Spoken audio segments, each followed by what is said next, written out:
অনেক ক্ষেত্রে তো এরা কয়েক মাস ধরে নিজের শিকারের ওপর নজর রাখে, আর যখনই সুযোগ পায় ঝাঁপিয়ে পড়ে আর মেরে ফেলে। এই কারেন্ট কি করে চলে গেল?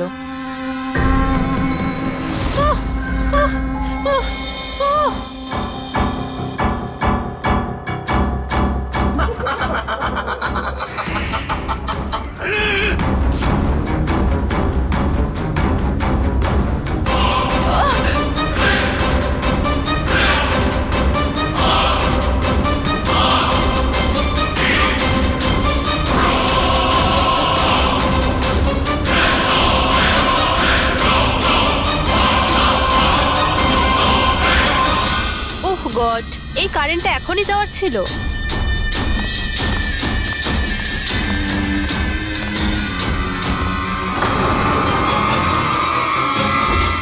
কে?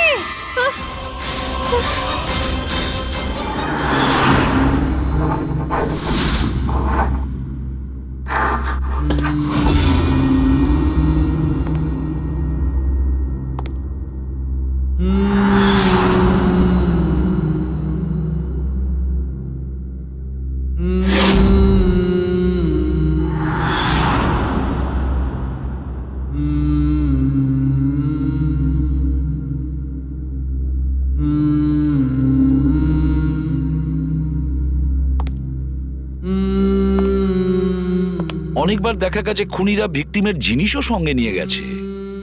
ভিকটিমকে খুন করার পরে হয়তো নিজের জয়ের মেডেল ভেবে। যে কোনো জিনিসই হতে পারে, কোনো মহিলার ঝুমকো দুলও হতে পারে, বা আংটিও হতে পারে, আবার কোনো নখও হতে পারে, এমনকি ভিকটিমের চুলও হতে পারে, মাথার চুলও।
আমার চুল?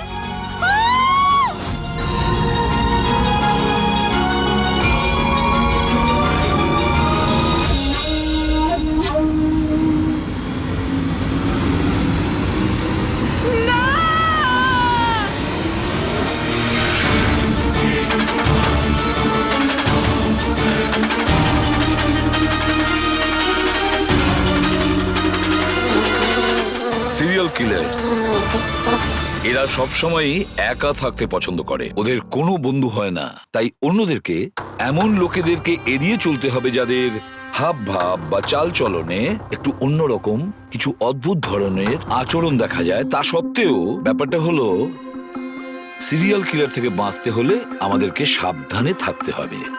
সত্যি সাবধানতার প্রয়োজন। হ্যালো, এসিপি পদ্মমান হিয়ার। কোথায়? ঠিক আছে, আমরা এখনই পৌঁছচ্ছি। Okay, thank you. সরি, যেতেই হবে। No problem sir. স্যার কিন্তু থ্যাংক ইউ, আপনি আপনার মূল্যবান সময় আমাদের দিয়েছেন। Wish you all the best for your thank documentary. You sir, thank you very much. আবার দেখা হবে। ওকে, একদম sir. Thank you very much. Bye by.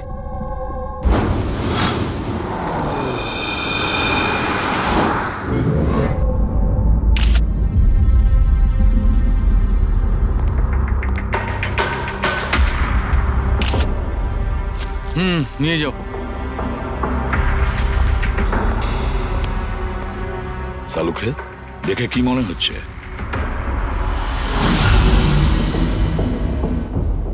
বস, মৃত্যুর কারণ এখনো কিছু বুঝতে পারছি না। ল্যাবে নিয়ে গিয়ে দেখছি। আর ডক্টর এই চিহ্ন? হ্যাঁ দয়া, এই যে চেয়ারে বাঁধা ছিল দড়ি দিয়ে, তারই চিহ্ন এটা। বস, আমি যাচ্ছি, ল্যাবে গিয়ে চেক করছি। স্যার, দিয়া এই পেন্ডেন্টটা পড়েছিল। কোনো বিশেষ লকেট কি এটা? স্যার, এই পেন্ডেন্টে জিপিএস বেস সেফটি অ্যালার্ম আছে। এই পেন্ডেন্ট পরে থাকা ব্যক্তি যদি কোনো বিপদে পড়ে, এই পেন্ডেন্টটা দুবার প্রেস করলে পেন্ডেন্ট পরে থাকা ব্যক্তির ইমার্জেন্সি লিস্টে যে কটা নাম্বার থাকবে তাদের কাছে একটা এসওএস মেসেজ যাবে যে এই ব্যক্তি বিপদে আছে। আচ্ছা, কাল রাত্রে এই পেন্ডেন্টটা দুবার টিপেছিল। হ্যাঁ স্যার, কটার সময়? প্রায় 12:30টার সময়। আর ওর এই এসওএস মেসেজ ওটা কার কাছে গেছে? স্যার, ওই দুজনের কাছে। এদিকে এসো। কি নাম তোমাদের? সমর। সমর। নবীন। নবীন। কি সম্পর্ক ছিল দিয়ার সাথে তোমাদের? স্যার, আমার গার্লফ্রেন্ড ছিল।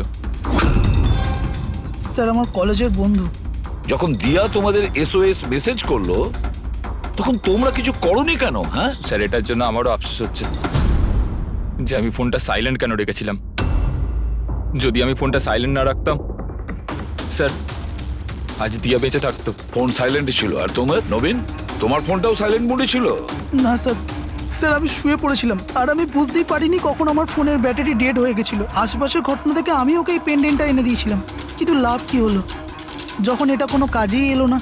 ওই ঘটনার ব্যাপারে বলছো? ওই যে চুল কাটা গেছে ওই মেয়েদের? হ্যাঁ স্যার। হ্যাঁ স্যার, এরকম ঘটনা অনেক ঘটেছে এই চত্বরে। এই দিয়ার মতো অনেক মেয়েরই চুল কাটা হয়েছে, কিন্তু কাউকে হত্যা করা হয়নি। আর লোকে তো এটাও বলছিল যে কোনো আত্মাটাত্মার চক্কর আছে। কি বললে তুমি?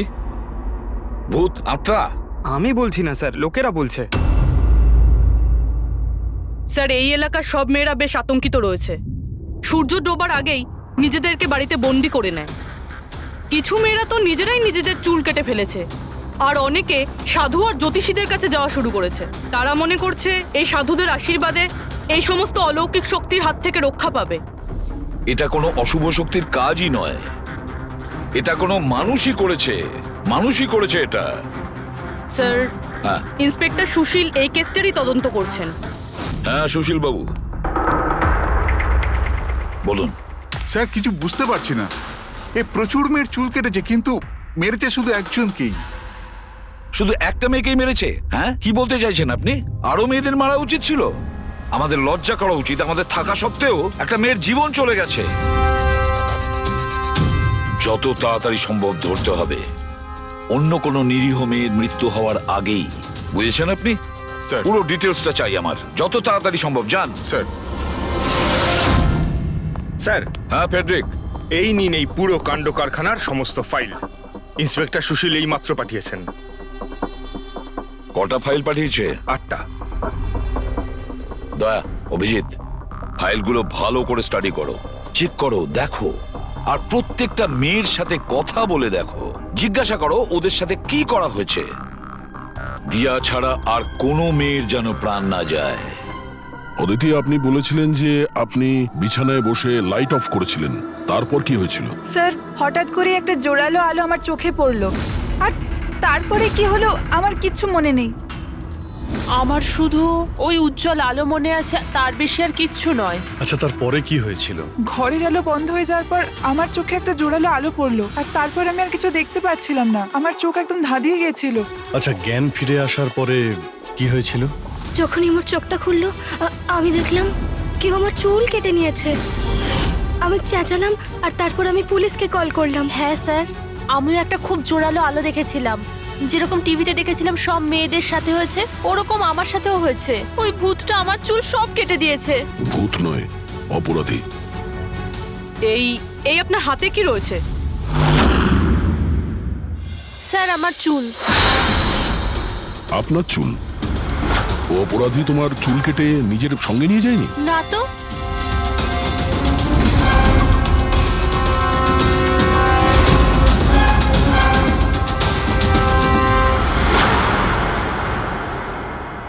অদ্ভুত একটা ব্যাপার।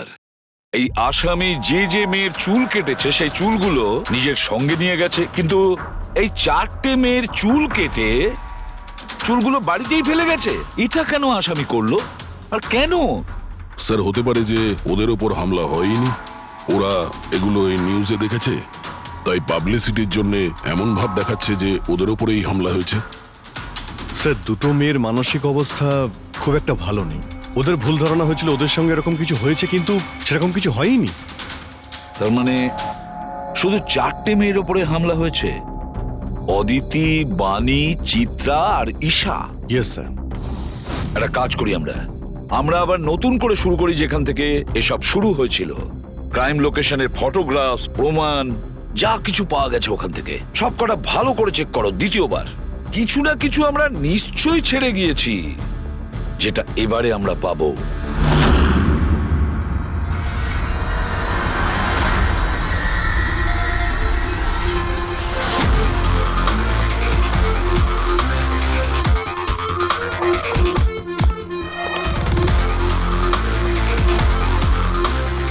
অদিতি, বাণী,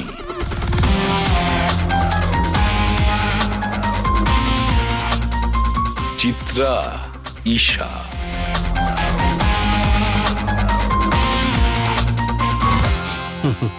পেয়ে গেছি স্যার। হ্যাঁ স্যার, ঈশার বাড়িতে যে মোমবাতি ছিল তার মধ্যে এই ফিঙ্গারপ্রিন্টটা পেয়েছি। এটা আসামির হতে পারে স্যার। যদি এই ফিঙ্গারপ্রিন্টটা আসামির হয় তাহলে সে খুব ভুল করেছে। অভিজিৎ, আমাদের ক্রিমিনালের ডেটাবেসটা চেক করো, দেখো তো এ কোনো পুরনো পাপি কিনা।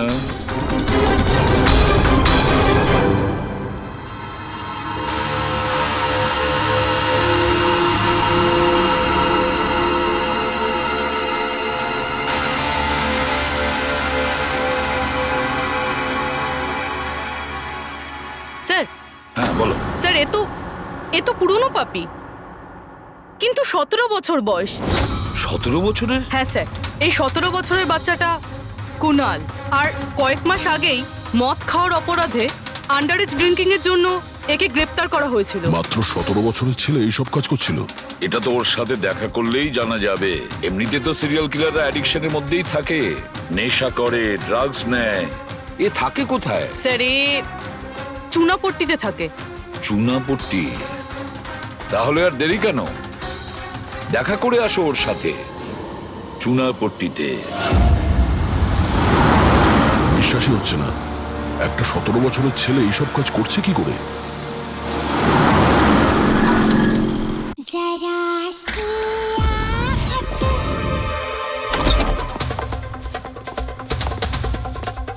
কুনাল। হ্যাঁ, আপনারা কে? সিআইডি। সিআইডি? তোমার লজ্জা করে না? পড়াশোনা করার বয়সে এইসব করছো? হ্যাঁ কি স্যার? কে এসেছে কুনাল? আরে স্যার, আপনারা? স্যার, তুমি এখানে কি করছো? স্যার, এটা আমার মাসির বাড়ি, কিন্তু আপনারা এখানে? কুনালের সঙ্গে দেখা করতে এসেছি। কুনাল এ আমার কাজিন স্যার। কাজিন? তুই তোর কাজিনের চুল কেটেছিস? স্যার স্যার আমি তো স্যার ঈশা দিদির সাথে একটু মজা করেছিলাম স্যার। স্যার আমি ওই চুল কেটে দেওয়া লোকটার ব্যাপারে নিউজ পেপারে পড়েছিলাম স্যার। আমি ভাবলাম এই মজাটাও একটু ঈশা দিদির সাথে করা যাক। মা, মা আমার চুল! আর মা আমার সব ও চুল চিল্লে কেটে চিল্লে দিয়েছে। সারা বাড়ি মাথায় তুললো আর পুলিশকে ফোন করে দিল স্যার। আমি ভয় পেয়ে গেছিলাম স্যার, সেই জন্য আমি ওই চুলগুলো ফেলে দিলাম স্যার আর চুপচাপ বাড়ি থেকে বেরিয়ে গেলাম স্যার। তুই এত বাজে মজা করেছিস আমার সাথে? দিদি সরি। আমি তোকে কখনো ক্ষমা করব না, কখনো সরি নয়। সরি দিদি সরি স্যার। স্যার আমি শুধু ঈশা দিদির চুল কেটেছিলাম স্যার, বাকি কোনো মেয়ের চুল কাটিনি আমি স্যার। আমরা তোমার কথা বিশ্বাস করবো কি করে? আপনি চাইলে আমার মাকে জিজ্ঞেস করে নিন স্যার, যে দিন ওই ঘটনাগুলো ঘটেছে ওই দিন আমি বাড়িতেই ছিলাম স্যার। তোর সব জিনিসটা মজা লাগে না জানিস? যখনই ওই মুহূর্তের কথা ভাবি ভয়ে বুকটা আমার কেঁপে ওঠে। দিদি সরি দিদি তোমার সরি। ভাগ্য ভালো যে আমরা তোমাকে অ্যারেস্ট করছি না। নিজের স্বভাব পরিবর্তন করো, নাহলে ভবিষ্যতে বড় সমস্যায় পড়বে তুমি।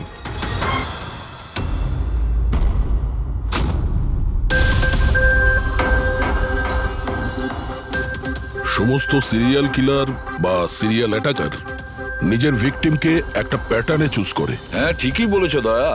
হ্যাঁ, এরকমই তো হয়। তোমার মনে আছে তো দয়া ওই কেসটা, যেখানে কিলার 40 থেকে 50 বছরের মাঝে বিজনেসম্যানকে চুজ করেছিল নিজের শিকার করার জন্য? হ্যাঁ স্যার, একটা কেসে স্যার সিরিয়াল কিলাররা তাদেরই টার্গেট করতো যাদের কাছে লাল গাড়ি আছে। ঠিক ওই রকমই এই মেয়েগুলোর কেসেও একটা ফিক্সড প্যাটার্ন আছে, একটা প্যাটার্ন আছে। স্যার, সব মেয়েদেরই বয়স প্রায় 20 থেকে 35-এর মধ্যে। আর এরা সবাই ইন্ডিপেন্ডেন্ট ছিল স্যার, চাকরি করতো আর বাড়িতে একলা থাকতো। সবচেয়ে ইম্পর্টেন্ট কথা, প্রত্যেকের চুল কিন্তু লম্বা ছিল। ছোট চুল আছে এরকম কোনো মেয়েরই চুল কাটা হয়নি। সেটাই তো মেন প্যাটার্ন, লম্বা চুলওয়ালা মেয়েদেরইও বেছে নিত। কিন্তু স্যার এর মধ্যেও কোনো বিশেষ পছন্দের ছিল না ওর। এই বানি আর দিয়া ওদের কোকড়ানো চুল ছিল, অদিতি আর চিত্রা ওদের চুল সোজা ছিল। এই যে সিরিয়াল কিলাররা হয় না স্যার, ওরা স্পেসিফিক হয় নিজের পছন্দের বিষয়ে। হ্যাঁ, একটা ব্যাপার কমন, এই সব মেয়েদের পাশেও ক্যান্ডেল রেখে গেছে। হ্যাঁ, এই নটটা দয়া, একটা ব্যাপার নোটিশ করেছো তুমি? কি হয়েছে স্যার? এই নোটস গুলো দেখো। অদিতি আর চিত্রাকে যেভাবে বেঁধেছিল চেয়ারের উপর, নোটস গুলো দেখো। এখানে এক রকমের নোটস, আর দিয়া আর বাণীকে যেভাবে বেঁধেছিল এই নোটস গুলো একেবারে আলাদা। দয়া, যে নোটস দিয়ে দিয়া আর বাণীকে বাঁধা হয়েছিল এই নট গুলোকে বো লাইন নট বলে, বো লাইন নট, যেরকম টাইয়ের হয় না। আর এই নট গুলোকে বলে triple barrel not, triple barrel not. কেউ কাউকে যদি বাঁধে স্যার, তাহলে তো একই রকম গিট ব্যবহার করবে, কিন্তু ও দু ধরনের গিট ইউজ করেছে। এটা মনে হচ্ছে যে আমাদের ভুল বোঝানোর চেষ্টা করছে, কিংবা এর মানসিক পরিস্থিতি ঠিক নয়, স্কিউজোফেনিক আছে ওর। হ্যাঁ, কিন্তু দয়া, সবার আগে আমাদের এটা জানতে হবে ও শিকারগুলো বাছে কি করে আর কখন বেছে নিত, আর ও শিকার বেছে নিত কোন জায়গায়। হয়তো সব মেয়েরা একই অফিসে চাকরি করত, একই জিমে যেত বা একই বিউটি পার্লারে যেত। কোনো না কোনো একটা সূত্র নিশ্চয়ই আছে, আর যেটা এদের সবাইকে এক করে দিয়েছে। কিন্তু কি? স্যার, এই দিয়ার বন্ধু সমর আর নবীন, ওদের বক্তব্য যে রাতে দিয়া খুন হয় ওই রাতে ওরা নাকি ডান্ডিয়া খেলতে গেছিল প্রেমাল গ্রাউন্ডে। প্রেমাল গ্রাউন্ড? হ্যাঁ স্যার, চিত্রা ওখানেই গেছিল ডান্ডিয়া খেলতে, যেই রাতে ওর চুল কাটা হয়েছিল। অদিতি আর বাণী, খোঁজ নাও তো পঙ্কজ, যে ওরা প্রেমাল গ্রাউন্ডে গিয়েছিল কিনা।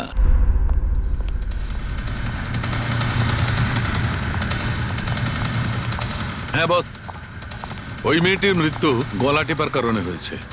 গলা টিপে মারা হয়েছে? স্যার, এই হলো তার রিপোর্ট। স্যার, হ্যাঁ স্যার আপনার সন্দেহ ঠিক ছিল স্যার। অদিতি আর বাণী সেই রাতেই ডান্ডিয়া খেলতে গেছিল যে রাতে ঘটনাটা ঘটেছিল। তার মানে হলো দয়া, আসামি প্রেমেল গ্রাউন্ডে যেত ডান্ডিয়া প্রোগ্রামে, আর কোনো লম্বা চুলওয়ালা মেয়েকে ও বেছে নিত নিজের শিকারের জন্য। ওখান থেকে বেরোনোর পর ওকে ফলো করে আর সুযোগ পেয়েই কাজ হাসিল করে নেয়। তাহলে তো একে ধরা কঠিন নয় দয়া। সেটা কি করে স্যার? ফেডরিক, ইঁদুরকে ধরার জন্য তাকে লোভ দেখানো হয়, তারপরে ওকে ট্র্যাপে ধরে ফেলে, আর ব্যাস। ঠিক ওই রকমই শিকার ঠিক ঘুরে ফিরে আসবে প্রেমেল গ্রাউন্ডে ডান্ডিয়া প্রোগ্রামে, আর আমরা তার অপেক্ষা করব। কিন্তু স্যার, নবরাত্রি তো শেষ হয়ে গেছে, তাহলে পরের বছরের জন্য ওয়েট করতে হবে। নবরাত্রি শেষ হয়ে গেছে তো কি হয়েছে, ডান্ডিয়ার প্রোগ্রাম আমরা নিজেরা অ্যারেঞ্জ করব, পুরো এরিয়াতে অ্যাডভার্টাইজমেন্ট করব, ব্যানার লাগাবো। আর এইবার আসামির জন্য শিকার আমরা তৈরি করব, আমরা। কিভাবে স্যার? সিম্পল ব্যাপার ফেডরিক। এবারে ডান্ডিয়ার প্রোগ্রামে থাকবে একজন লম্বা কোকড়ানো চুলওয়ালা মেয়ে, আর দ্বিতীয় একটি মেয়েও থাকবে, লম্বা সোজা চুলওয়ালা একটি মেয়ে।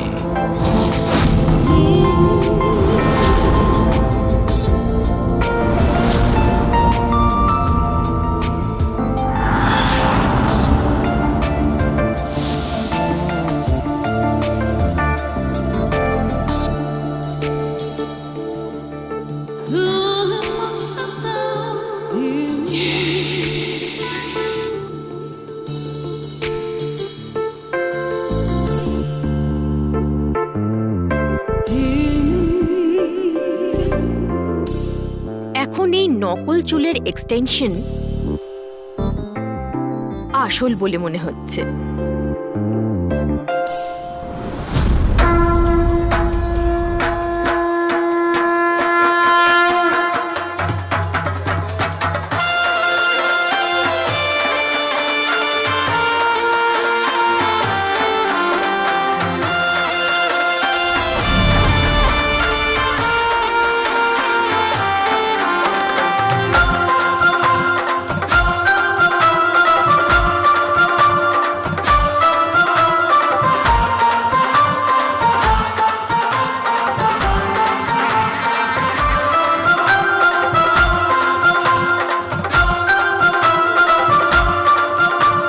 হ্যাঁ অভিজিৎ, সবকিছু ঠিক আছে? হ্যাঁ দয়া। Okay fine.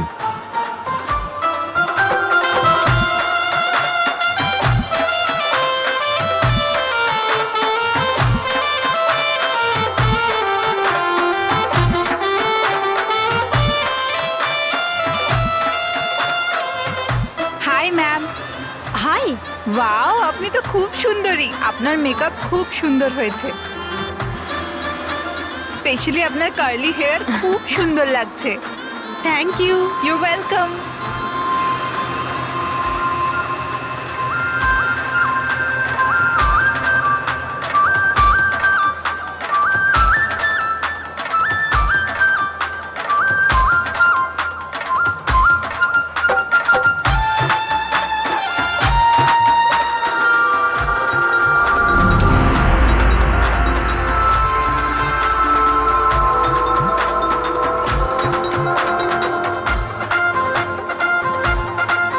হাই।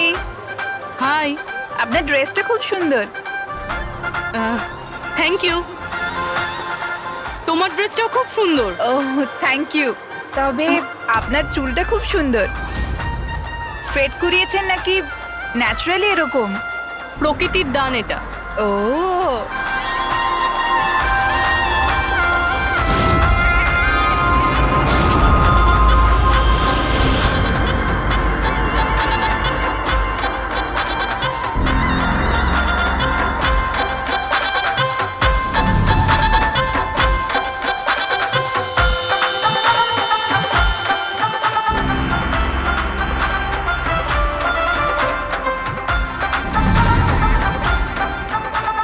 শোনো, আমার পাশে একটা ছেলে ডান্স করছে, একটু গন্ডগোলের মনে হচ্ছে।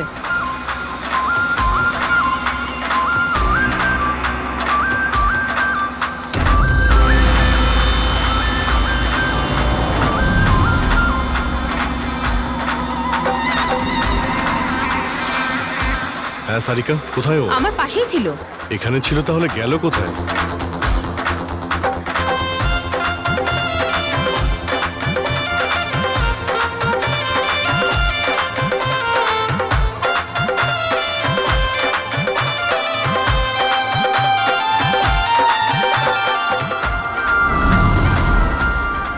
রবি, স্যার। তুমি যাও, আমি তোমার পিছনেই আছি, don't worry. Okay sir.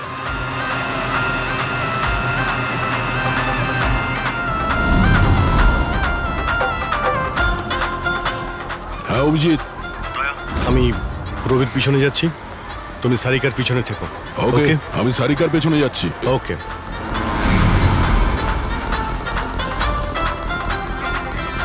Sarika, হ্যাঁ ঘাবড়িও না, আমি তোমার পেছনে যাচ্ছি, তুমি নিশ্চিন্তে যাও। ওকে।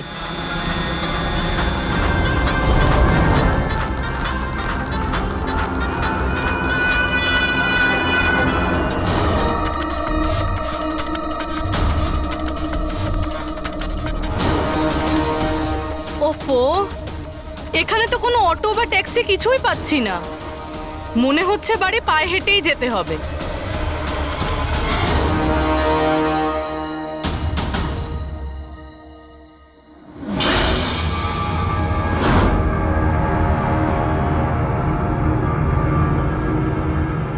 স্যার, কেউ পিছু নিয়েছে নাকি? না, এখনো পর্যন্ত কাউকে দেখতে পেলাম না। তুমি এগিয়ে যাও, যদি কেউ তোমায় ফলো করে।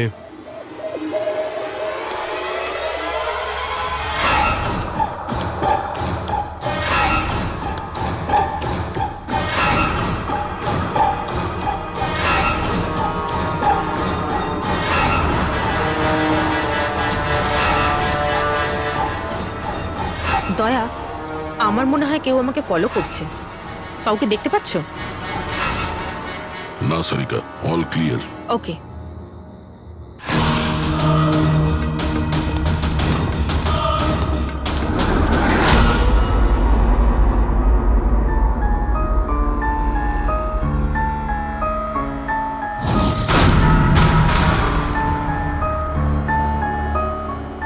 স্যার, সব ঠিক আছে? স্যার হয়তো আজকে অ্যাটাকার ডান্ডিয়া খেলতে আসেইনি, নয়তো স্যার অন্য মেয়ের পিছনে গিয়েছে।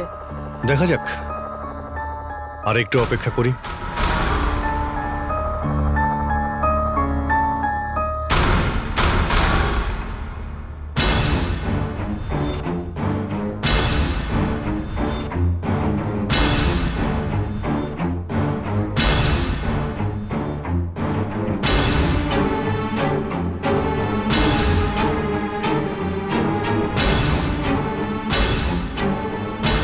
সারিকা, সব ঠিক আছে?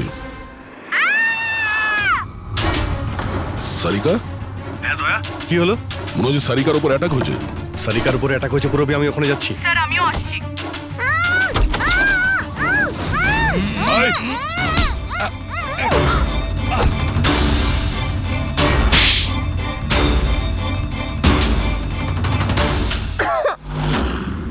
ও নো, সারিকা তুমি ঠিক আছো? হ্যাঁ, আমি ঠিক আছি। হট!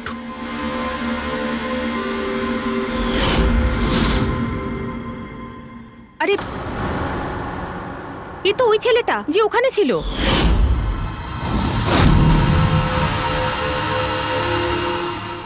চুল কাটার প্রচুর শখ তোর, হ্যাঁ? তোর জন্য সেলুন খোলাচ্ছি আমরা। বল, দিয়াকে কেন মেরেছিস? না না না স্যার, আমি কাউকে কি মারিনি। কথা বলছিস? হ্যাঁ? না স্যার, আমি কাউকে মারিনি স্যার, সত্যি বলছি। মেয়েদের চুল কাটিস? হ্যাঁ, দেখি কি এসব। সাইনোফোলিমাস? সাইনোফোলেমাস? এটাতে তো মানুষ বড় জোর সেন্সলেস হতে পারে, মরে যেতে পারে না। স্যার আমি বলেছিলাম তো স্যার, আমি কাউকে মারিনি। আমি শুধু মেয়েদের অজ্ঞান করবার জন্য এটা ব্যবহার করতাম, যাতে করে ওদের চুলগুলো ভালোভাবে কাটতে পারি। দিয়াকে মেরেছিস কিভাবে? হ্যাঁ? স্যার আমি মারিনি স্যার, বিশ্বাস করুন আমি মারিনি। আচ্ছা সারিকা, আচ্ছা এটা কি পসিবল যে এই কেমিক্যালস দিয়ে দিয়ার খুন হতে পারে? যদি ওর এতে অ্যালার্জি থেকে থাকে তাহলে সেক্ষেত্রে ওর মৃত্যু হতে পারে, আদারওয়াইজ। তাহলে দেখো একবার টেস্ট করে কি জানতে পারা যায়। হ্যাঁ, টেস্ট করে দেখছি। আর তুই চল, তোর বিরুদ্ধে চুল কাটা হবে, চল। আচ্ছা, পুরবি কোথায়? ওর তো এখানে আসার কথা ছিল। পুরবি তো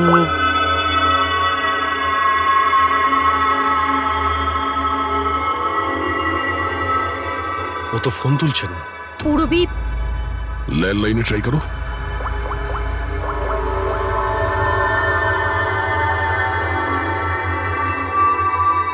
রিং হয়ে যাচ্ছে। পুরবি,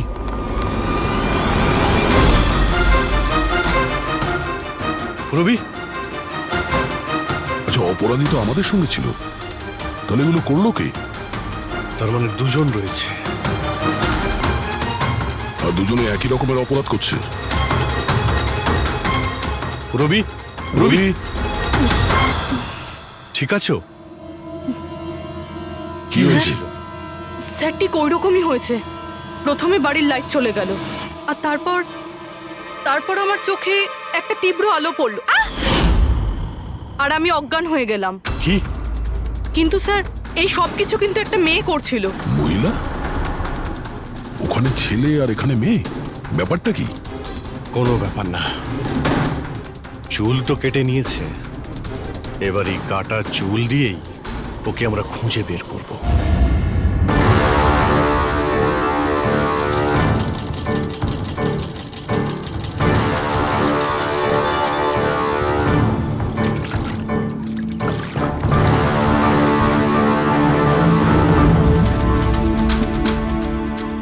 দেখুন সুমন ম্যাডাম, আপনি একটু বেশি ডিমান্ড করছেন। দেখুন গগন বাবু, আপনি যে কাজটা দিয়েছেন না সেটা খুব সোজা নয়, খুবই বিপজ্জনক। আপনাকে আমাদের টাকা বাড়াতেই হবে। ঠিক আছে, আমার উপর ভরসা রাখুন, আমি পরে বাড়িয়ে দেবো। পরে নয়, এখনই বাড়ান।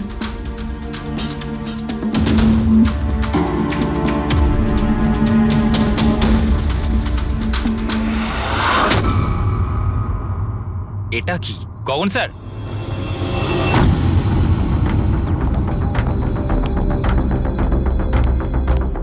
এই দেখুন চুলের ভেতর কি অদ্ভুত একটা উকুন।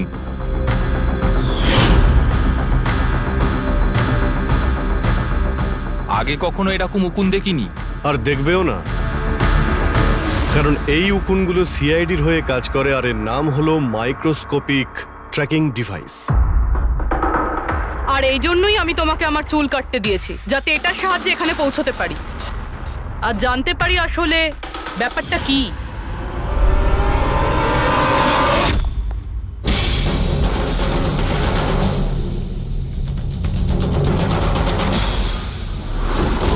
স্যার আমার কোনো দোষ নেই, আমি গগনবাবুর থেকে টাকা পেয়েছিলাম এসব করার জন্য। গগনবাবু টাকা দেবে, আর যদি বলে কুঁয়োতে লাভ দিতে তো তুমি দিয়ে দেবে? এখন বলো, কেন করিয়েছো তুমি এসব? আমি যে কথাগুলো বলবো সেটা একটু আশ্চর্যজনক আপনার নিশ্চয়ই লাগবে, কিন্তু এটা সত্যি যে আমাদের ব্যবসায় মানুষের চুলের দাম সোনার দামের থেকে কম নয়। কোটি কোটি টাকা রোজগার হয় এখান থেকে।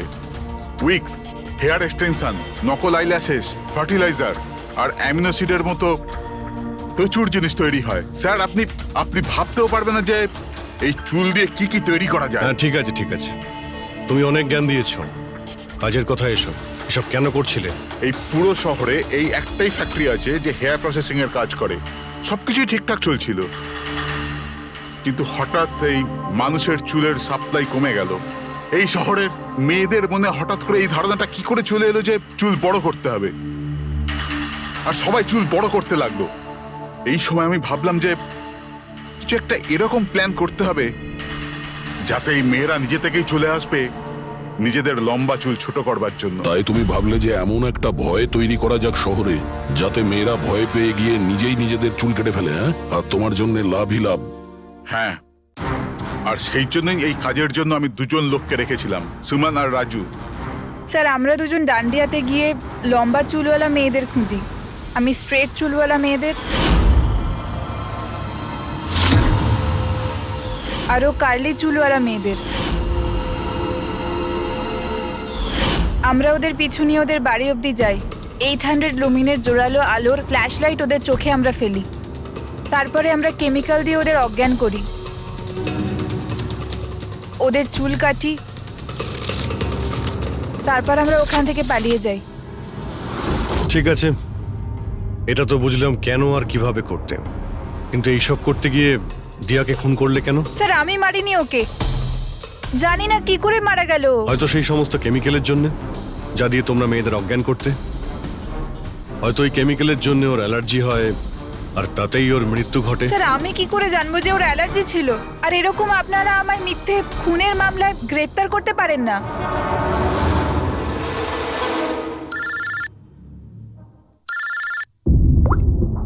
হ্যাঁ ডক্টর সালুকে।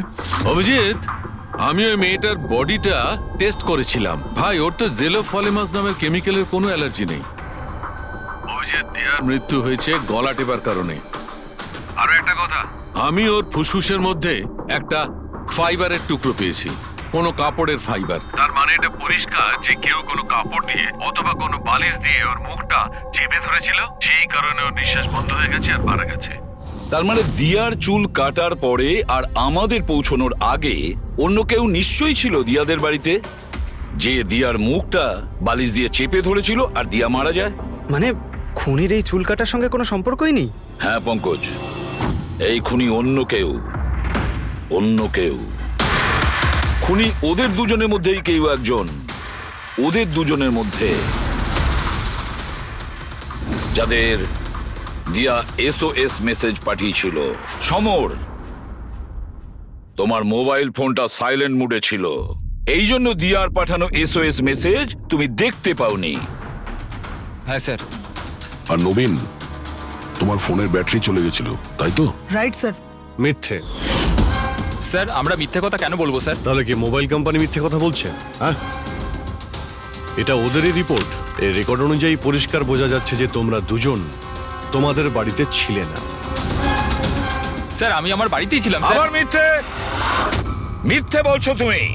তুমি রাধিকার বাড়িতে ছিলে, রাধিকার বাড়িতে। রাধিকা? স্যার আমি কোনো রাধিকাকে চিনি সেই না। রাধিকা তোমার দ্বিতীয় গার্লফ্রেন্ড, যার জন্য তুমি দিয়ার সঙ্গে ব্রেকআপ করতে চাইছিলে। হুম? ওহো, আমরা কি করে জানতে পারলাম? সেটা আসলে এই ডায়েরির জন্য, দিয়ার পার্সোনাল ডায়েরি, চিনতে পারলে? এর মধ্যে ওর সব কথা লেখা রয়েছে। তোমায় খুব ভালোবাসতো, তাই না? অতটাই ভালোবাসতো যতটা নবীন ভালোবাসতো দিয়াকে। কি? নবীন, তুই দিয়াকে ভালোবাসতিস? হ্যাঁ, এত ভালোবাসতো যে সবসময় দিয়ার সিকিউরিটির কথা চিন্তা করতো, আর সেই কারণেই ও ওকে এই পেন্ডেন্ট এনে দিয়েছিল। আর SOS মেসেজ পাওয়ার পরে ও খুব তাড়াতাড়ি ওর বাড়িতে পৌঁছেছিল। তো নবীন সেই রাতে কি হয়েছিল সেটা তুমি বলবে নাকি আমরা বলবো? স্যার ওই রাতে দিয়া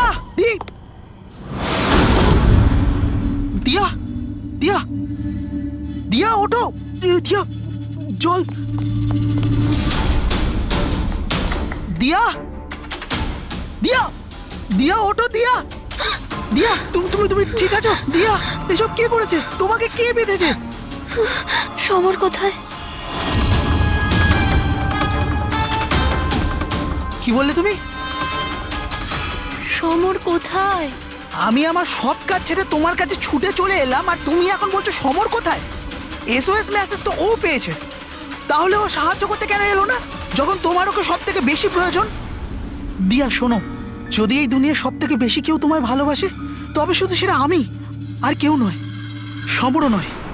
নবীন, আমি তোমার ভাবনাকে সম্মান করি, কিন্তু আমি তোমাকে ভালোবাসি না। প্লিজ এইসব ছাড়ো, আর প্রথমে আমাকে খোলো আর পুলিশকে ডাকো। মনে হচ্ছে কেউ আমার চুল কেটে দিয়েছে। কেটে যাওয়া চুল তো আর ফেরত পাবে না, কিন্তু ভেঙে যাওয়া হৃদয় দ্বিতীয়বার আর জুটতে পারে না। নবীন, নবীন কোথায় যাচ্ছ? নবীন, কি করছো নবীন? নবীন, নবীন! যদি আমি দিয়াকে এত না ভালোবাসতাম, তাহলে আমি হয়তো ওর প্রাণও নিতাম না। ভালোবাসা, যাকে তুমি ভালোবাসা বলছো সেটা ভালোবাসা নয়, স্বার্থপরতা। যদি তুমি দিয়াকে সত্যিই ভালোবাসতে, তাহলে ওর খুশিটাকেই তুমি নিজের খুশি মনে করে নিতে, কিন্তু না, তুমি শুধুমাত্র ওকে পেতে চেয়েছিলে, ব্যাস। নিজের ভালোবাসা বাঁচাতে সবাই নিজের প্রাণ পর্যন্ত দিয়ে দেয়। ভালোবাসার গলা টেপে না, ভালোবাসার মিথ্যে নাটকে তোমাকে খুনি তৈরি করেছে। নিজেরই ভালোবাসাকে তুমি খুন করে দিয়েছো, মেরে ফেলেছো দিয়াকে। তোমার হয়তো ফাঁসিই হবে।